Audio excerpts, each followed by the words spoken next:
Okay, name that car. I'll give you a few more clues. And there's the big giveaway. Not just because it says Audi Multimedia on there.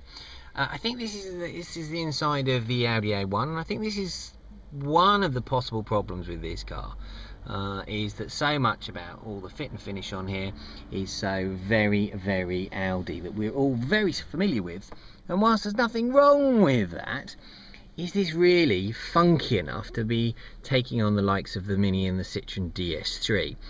An oval shaped rearview mirror isn't really doing it for me, and to be fair, these dials aren't particularly doing it for me, especially as they don't seem to, the theme of these dials don't appear to be transferred anywhere else in the car. If we just look at the door handles and these door inserts, for example, and that's a bit of a shame, I think, because if I've been in my third Mini, which my mother-in-law has because she loves her Mini and just can't get past the fact that there might be something else that does the job for her, the Audi would definitely have been on her shopping list. This car she's been waiting for to have a look.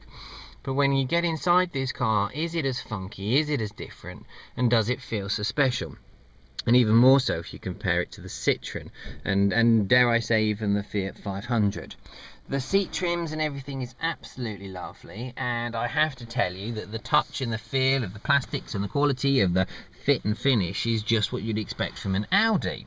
And perhaps that will be enough. Perhaps people that are just a bit too frightened to see what a 3-year-old or a 4-year-old Citroen or a Fiat might be like after a summer and a winter, and whether the rattles will have started to have arrived, may start to think, well, something about an Audi, we know what it's like, and the build quality is absolutely beyond approach.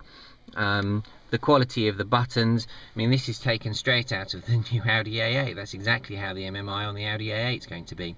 And I think all of those kind of elements will give potential customers some comfort in this as a choice.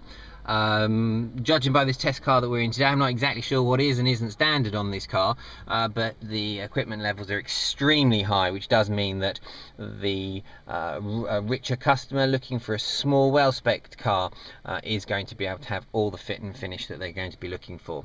Now, I mean, just been for driving it, there is nothing wrong with this car. A bit hard, as you'd expect from an Audi in terms of the drive itself, but the truth of the matter is that it is absolutely beautifully put together, and everything that you might want from an Audi that perhaps some of its competitors are going to lack.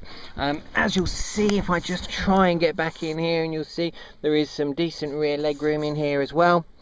Whilst those seats are a little bit straight and a little bit uncomfortable in places, you wouldn't want to be in there for hours. They are perfectly acceptable, and even this raking line does mean that there is plenty of room in the back, though it does feel a little bit claustrophobic with some of those, with that raking line in there.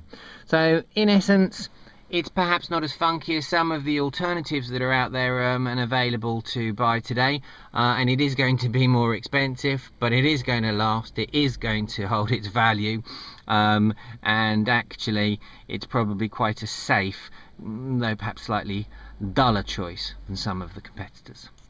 Well, it's only a little car, so you wouldn't expect the boot to be enormous, but I guess you just about get most of your weekly shopping in there. As ever, there's this kind of semi-false bottom, which seems to waste an awful lot of space. In here we can see it's got the mini compressor as I believe the option of space saver is available, however. So yeah, perfectly acceptable in the back for a little car like this. And from the back, I think it's fair to say that's not an unattractive shape and very Audi. And again, as I say, this is all about getting and welcoming to Audi. This 3/4 line I think is my favourite for the vehicle, to be honest, because I'm not convinced about this Pluriel-esque sort of styling line across the middle. But I'm sure that'll be, some youngster will tell me that I'm just being a bit square on that. Typical aggressive Audi grille, and actually it's not an unattractive car from the front, perhaps just not quite as funky as it